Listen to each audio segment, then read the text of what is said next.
year. Like this, if you apply this key and go on like this, you find finally, according to their calculation, how many years making one yuga. Yuga means a unit. Kali Yuga. It is called Dwapara Yuga. 2 times this one. 3 times it is called Treta Yuga. 4 times it is called Treta Yuga. In total, 1 plus 2 plus 3 plus 4, 10 times. That is 10 yuga. It makes one more 0. So many years called the unit called the great yuga, Mahayuga. This is what Pythagoras calls the decade. That is the formula of 10 units. 1 plus 2 plus 3 plus 4 is 10. That is what he says. And then if you take 72 of such yuga, it is called the age of one Manu. Yes, one Manu. Like this, we have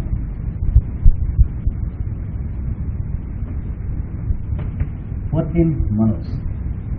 From a big full moon before a big new moon, we have 14 moon phases in the month. Similarly, we have 14 manvantras, that is 14 different types of mankind pass on this earth through 14 such periods.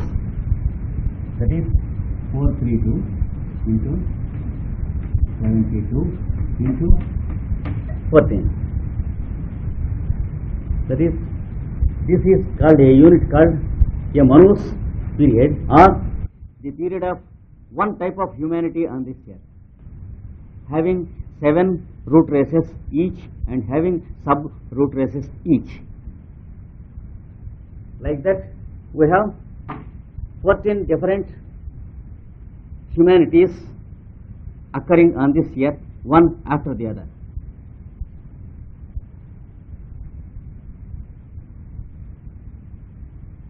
And then a nodal point called full moon.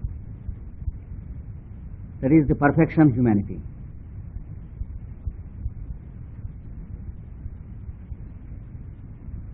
And then again 14 moon phases in the reverse order of the previous occurrence. Now they go in the reverse order. Suppose I started at Bombay in India. I saw Kuwait, and then Roma, and then Venice, and then Geneva. Suppose I go back from Geneva to Roma, from Roma to Kuwait, from Kuwait to Bombay. So it is a retraced path. Similarly, you have the 14 Manus in the reverse order of their previous occurrence, and then a new moon. So there is what is called the big month, and 12 such months make a big year, which is called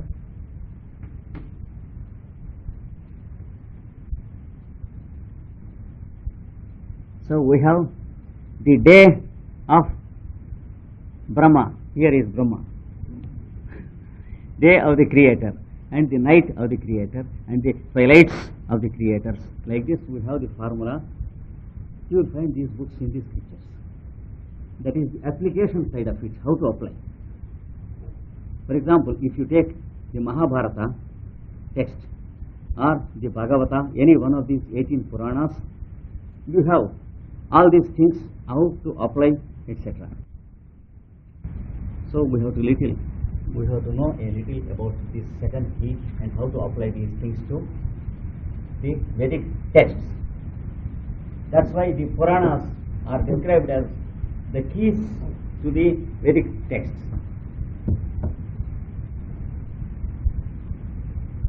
We have all these things in other scriptures also. For example, the Old Testament and the Gospel. But unfortunately, we lost them because we followed religion and we lost the scripture.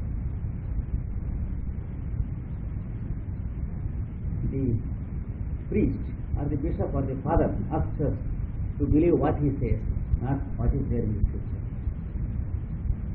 If you question about the book, he says you are a sinner. So we lost them. Luckily, at least in one race, we are still having them. Let us have them once again. Every scripture contains all these things, provided we are not sinners. So let us not be the sinner. And even now, sometimes this is called the work of the devil, and we are expected not to learn them. So the devil is so deceiving. We don't know who is the devil. The one who objects you from reading these things is the true devil. So let us try to go into every scripture and know what it is, what it contains. Luckily, they are still living in some families who read and try to follow the Vedic passages. And if we leave off what is called religion and we begin to follow the one religion, we will get it. Because of religions, we lost it. That's all. There is only one religion which is not having a scripture of its own that contains all these secret keys. Unfortunately, that is the Mohammedan religion. Because they had their own scripture written by themselves, composed by themselves, taken from other scriptures, but they lost these keys because they wanted only religion and nothing else. Of course, I am not very happy to express these things, but it is the truth.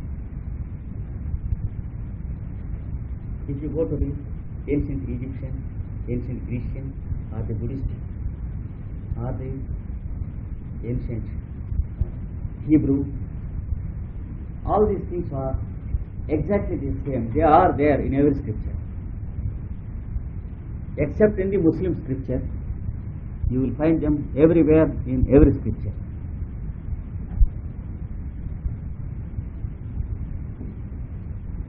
So this is something about what is called the key of ritual.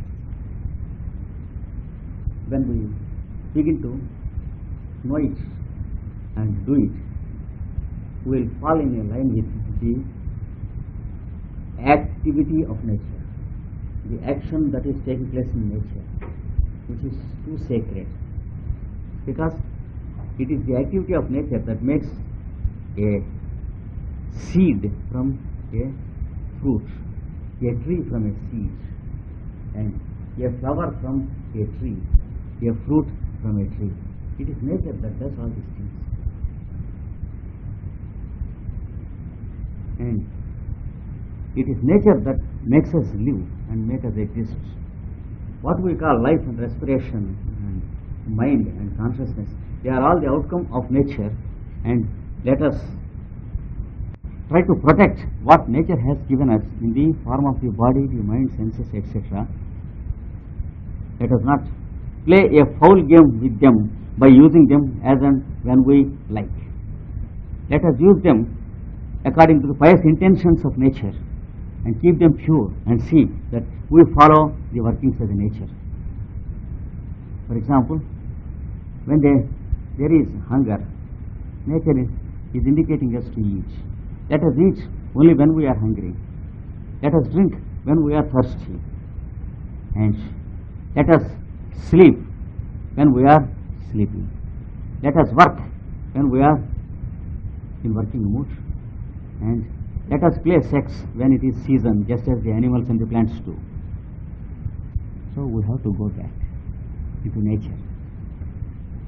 Then once again we will be true human beings to know what nature wants us to do, and this second key helps us in doing so. And then the third key, pronunciation. That is how to utter sounds in their proper way. Which is the proper way? Once again, nature is our guide. When we feel that respiration is automatically going on, we should think about them and try to cooperate with our respiration and make it uniform once again, because we lost our rhythm and music in our respiration because of our emotional way of living and our doing many things which are not intended to do. We do many things. Whenever we have a fear, our respiration is disturbed and our heartbeat is disturbed. Whenever there is jealousy, we are disturbed. Whenever there is sorrow, we are disturbed. Anger, we are disturbed.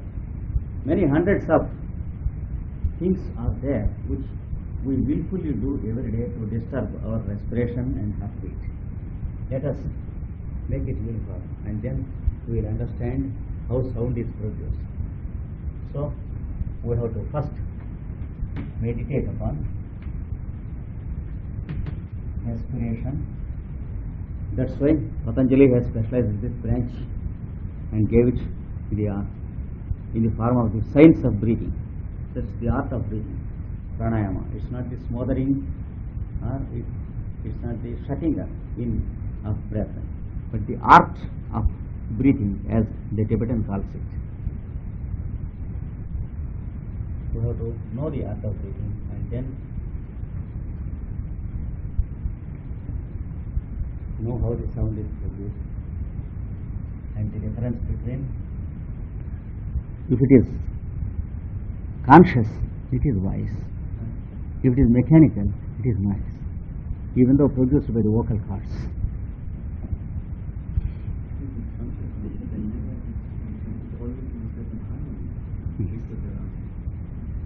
Yes. It is the link between the inner man and the outer world.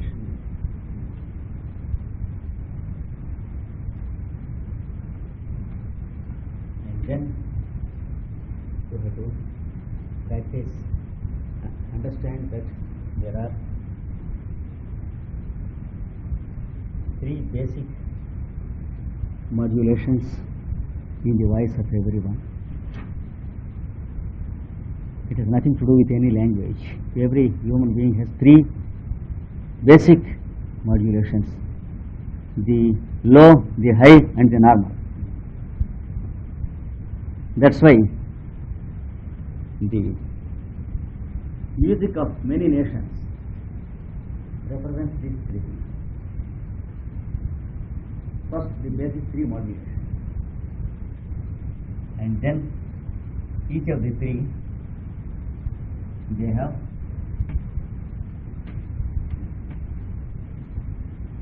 seven modulations.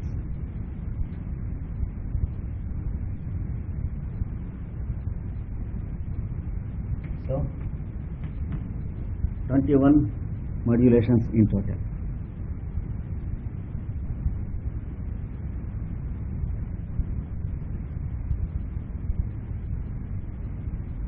And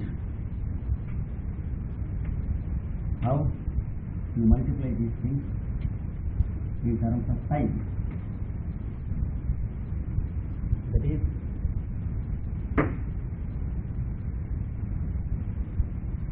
one unit sound, 2 unit sound, and 3 unit sound. That is called short, long, and longer.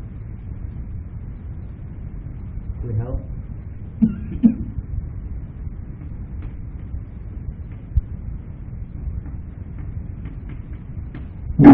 here it is uttered as 1 unit. Here utter it as 2 units. Like this, every sound has utterance through 1 second, 2 seconds, and many seconds. Like this, there are some basics belonging to the third key, pronunciation. We are expected to learn these things and then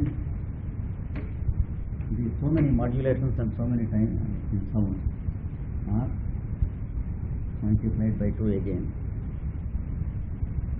because each one of these sounds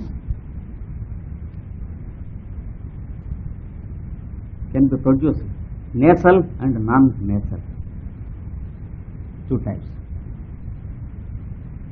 Any sound exists in 2 different natures, nasal sound and non-nasal sound. So it is multiplied again by 2. And how to produce these sounds, and how to link up the consciousness with each of these sounds, just as a true artistic musician does it, not only with himself but with his listeners. The difference between other branches of art and music is that people should cooperate with the artist in other branches. Whereas in music, we can sleep in our chair, but the musician takes us with him. You know the difference? Like this, the musician of the scriptures, he knows the relationship between consciousness and each of these sounds, and he links up his consciousness with this sound, and he leads our consciousness with him when he utters the sound. So this is the branch which makes us sing the scriptures. How to sing? In ancient days, you hear in the scriptures that David was doing the circle dance. Just we read in books and leave it. That's something we don't know what it is. And also we find many songs coming through centuries from David to the present day, unfortunately mitigated and spoiled through translations, because they lose their sound key when translated. Now we have the ugly representation in English of the songs of David called psalms. They are no more psalms, they are only the sentences translated, because there is only one key in the translation. By translating any passage, we get only one aspect of it, not the other aspects. But if you can imagine the original splendor of what David might have done, you will understand what the circle dance is, how he danced, how he produces the music, and what he enjoyed and what others enjoyed in his presence. What Krishna produced through his flute, what his followers, cowherds, enjoyed with him. Just we will be able to imagine, that's all. But here is a key which gives us the practical training if we are ready. What we want is only a group of real musicians who want to know the real intention of the art of music, and they should be ready to produce and train the people in a place. That's all. The scriptures are there, the music is there in the scriptures, it is there in you, it is only to link up, that's all. So it is one key which we cannot imagine too much about it, because there is much to do and less to imagine in this also.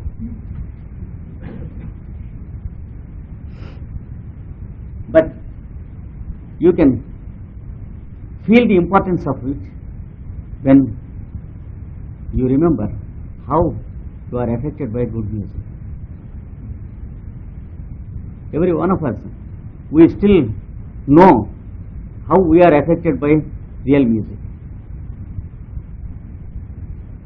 And in the Aquarian age, I think there comes a time when Diseases are really huge to music. When health is restored to music, when lessons are taught through music, I think there is a time ahead of us when humanity enters into real scientific age, which never permits man to kill himself in the name of war. We can't call this a real scientific age because man is killing man. We can call this only Paleolithic age. We are living in an age of beast, not man, human being. But shamelessly we call it scientific age. But there comes a time when man grows scientific. And that is what the Masters promises about the Aquarian age. We are not fit to be called Aquarians because we have jealousies, we have differences. No two people can live together for more than 10 years. Can we shamelessly call ourselves Aquarians? Let us try to talk to ourselves, not to others.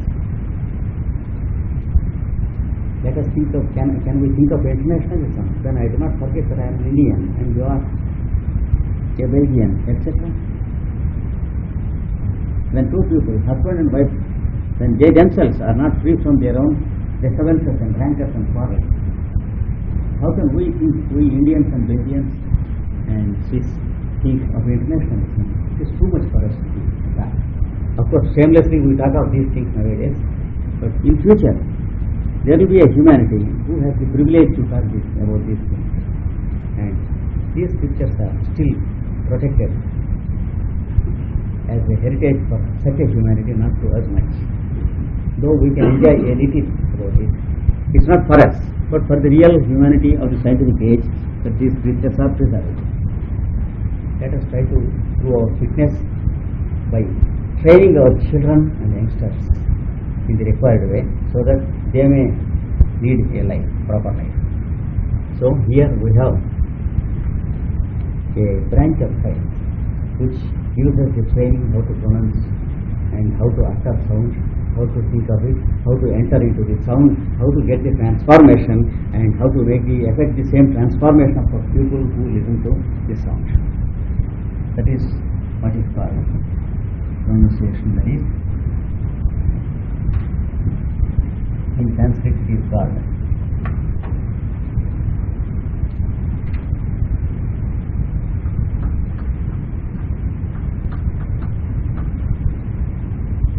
Diksha.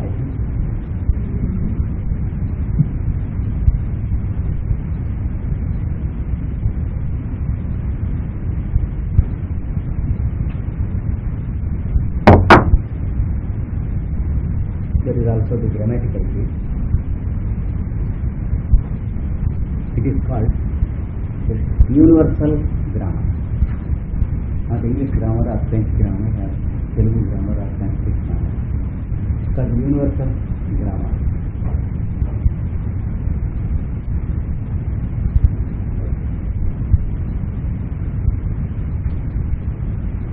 If you take the concept of a sentence, it teaches us about the science of subject, object,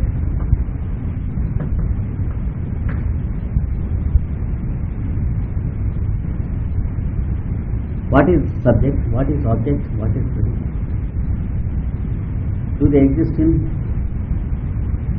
a grammar book? Where do they exist? Do they exist only in a sentence? The utter, they exist in the utterer, therefore they come into the sentence. So, we have to go to the utterer himself and find out where these three fellows exist. They will be always sitting in the chair talking to each other. They are busy. When we question them, they will answer us.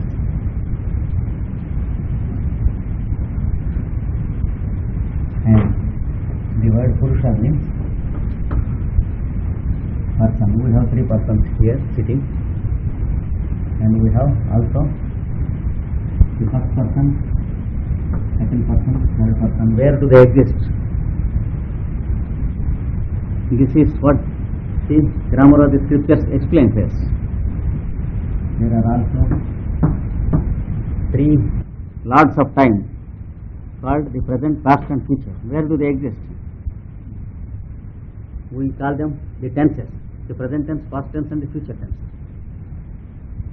We had past tense as our death, the starts of time. The present tense as postponement, because we are not living in the present, we are living in the future. We want to do something tomorrow. I want to go to Belgium tomorrow, therefore I am not living in Switzerland today. Always we are losing the present, thinking about the future, and we lost in the name of past.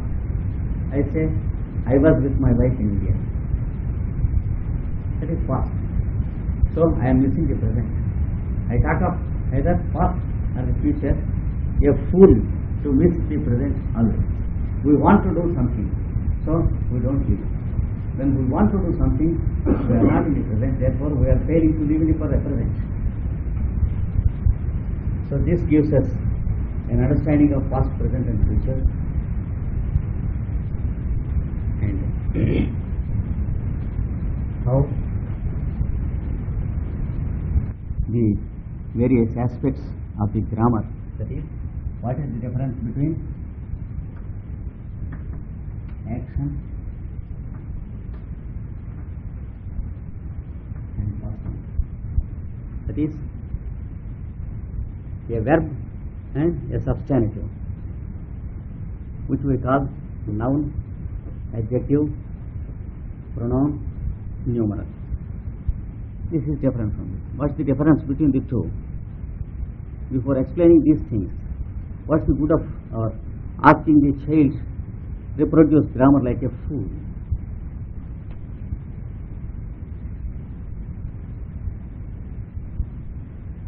Do our children know what a noun is, what a pronoun is? They know it only through our idiotic definitions that are given by us. We ask the child to reproduce what we produce by what he means a noun.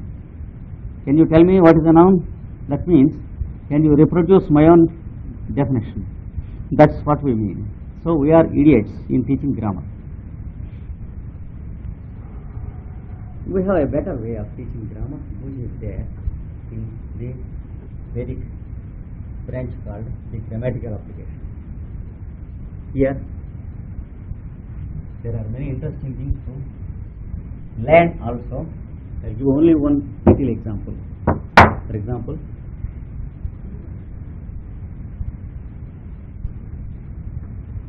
a noun exists in 7 different stages. Not in a sentence, but in yourself.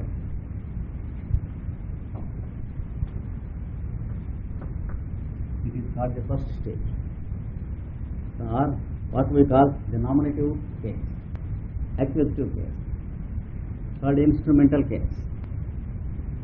These are called the 7 case endings of impersonal grammar, through which the Lord comes down as a living being and lives and again goes into himself.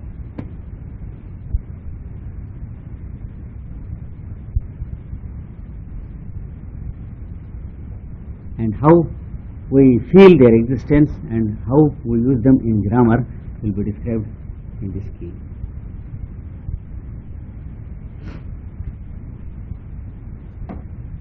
If you ask a scholar in Sanskrit, he will give you only the case endings, 7. If you ask him why 7, he says it's the custom.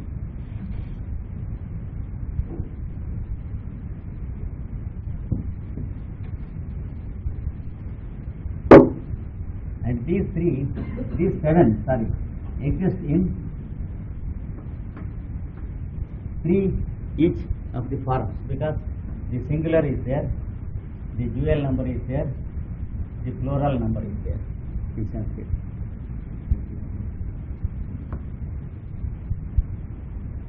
you can say the singular number and the plural number. Why dual number? Is it not unscientific? Why should we have a dual number? Why can't we have also a three number, a tri number, and tetra number, penta number? So why should have a third one in the middle? Here the scripture says that things exist as pairs in nature, and beings are produced through couples in nature. Therefore, it is a different entity. You should have a dual number as something different from the plurality.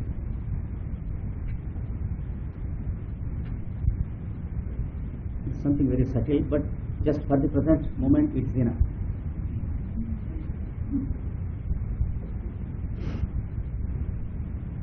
You see, because we have the consciousness I am, singular number is reasonable.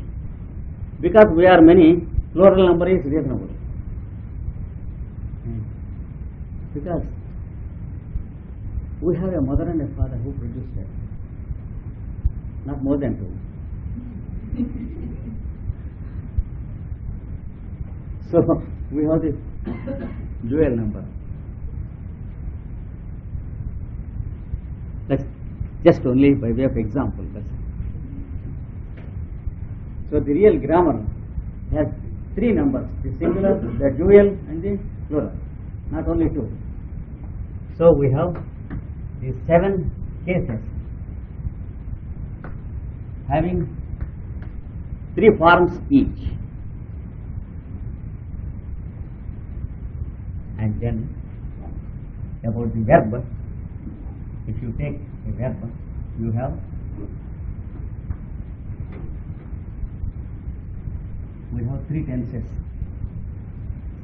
in the modern grammar, and also there are some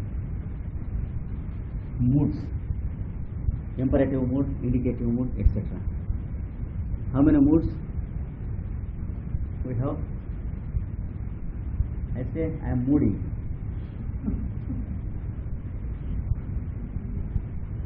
The real grammatical moods, when you examine yourself, the total is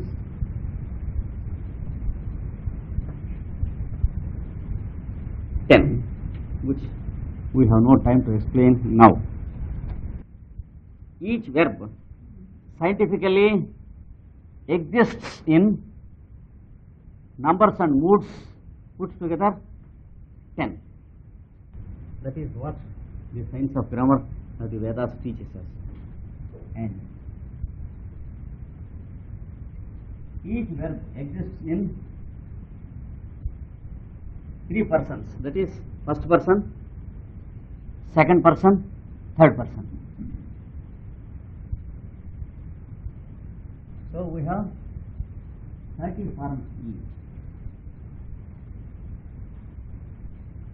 And again, each exists in singular, dual, and plural.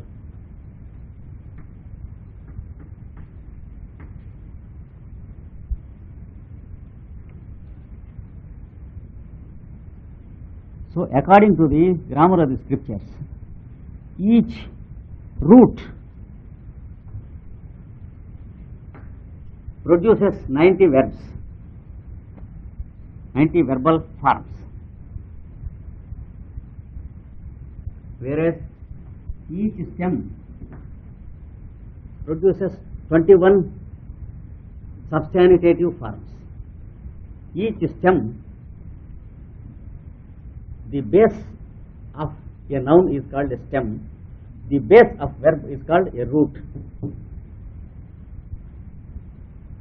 So each stem produces, as we have seen, 21 forms of substantives, that's nouns, etc.